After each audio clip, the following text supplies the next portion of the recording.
In the last video, we looked at the first of the 2 golden rules that I want you to follow in this course. In this video, we're going to look at the second of these, and this one is all concerned with structure.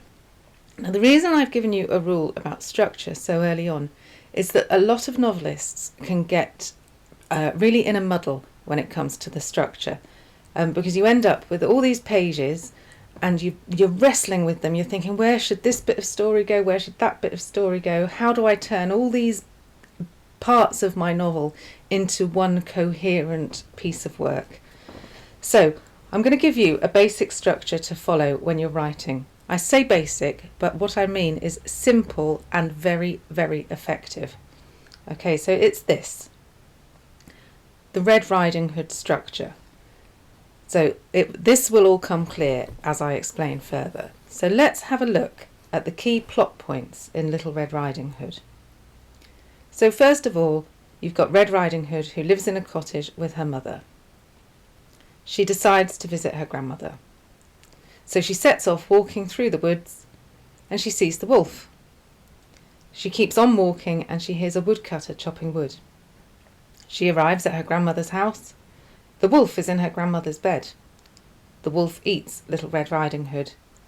And then luckily, the woodcutter comes along, cuts the wolf open and frees Red Riding Hood and her grandmother. So we're going to look at that now. We're going to break it down and we are going to come up with a fully formed structure for your own story.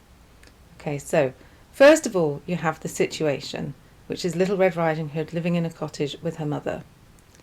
Then you've got the inciting event, which is Little Red Riding Hood decides to go and visit her grandmother. Then you've got some action.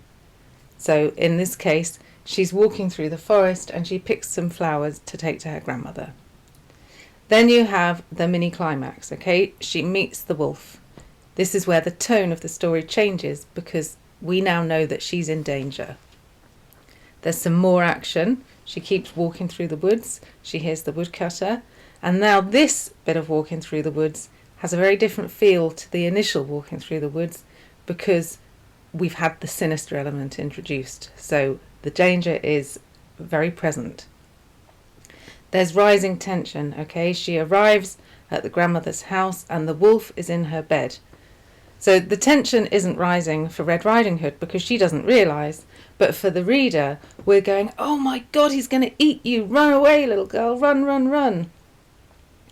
And then you have the climax. So the wolf eats Red Riding Hood. Okay, that is the major drama that we've all known is going to happen and that the story has been building up to ever since the beginning.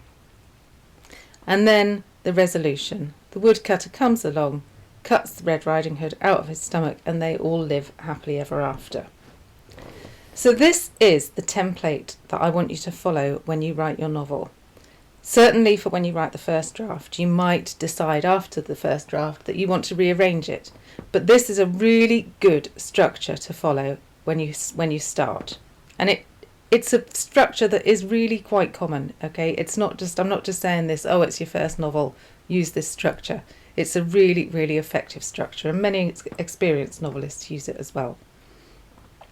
So, before you start, you need to come up with a situation. So, what is normal for your characters before your story starts? Okay, so it could be anything.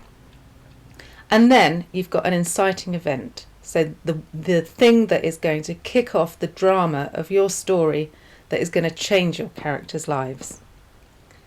And then you need some action. Okay, so that action must be a result of the inciting event, but it must also be building up towards the mini climax. Then you have the mini climax. Okay, this is a big piece of drama that changes the feel of the novel a bit. Now, I will talk to you in later lessons about where in your novel each of these things should go. But for now, I'll just talk to you about the fact that this is what you're going to do. So after your mini climax, there needs to be some more action. So this action will be leading towards rising tension. Okay, so after the mini climax, things are changing. There's more tension and more action, and the tension is rising and rising and rising until you reach the big point of drama, okay, the major climax, the event that we've all been waiting for and that your whole novel has been building towards. After that, you ease the tension. So you're no longer building up towards something, you're building down towards the resolution and the ending. Okay, so that is pretty much how you need to do your story.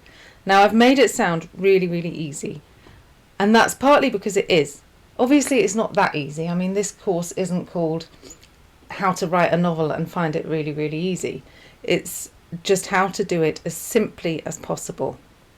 Okay, so you're going to follow this structure as you write your novel, but because Red Riding Hood is a short story and you're writing a novel, we're going to add one more climax.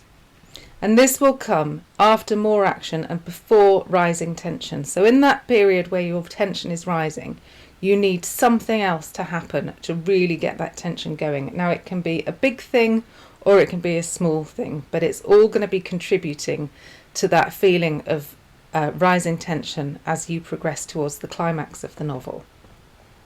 Okay, and that is pretty much it. That's what I want you to do. I want you to write 500 words a day, and I want you to use the Little Red Riding Hood structure for your novel. And if you do both those things, you'll be absolutely fine. And I shall see you in the next video.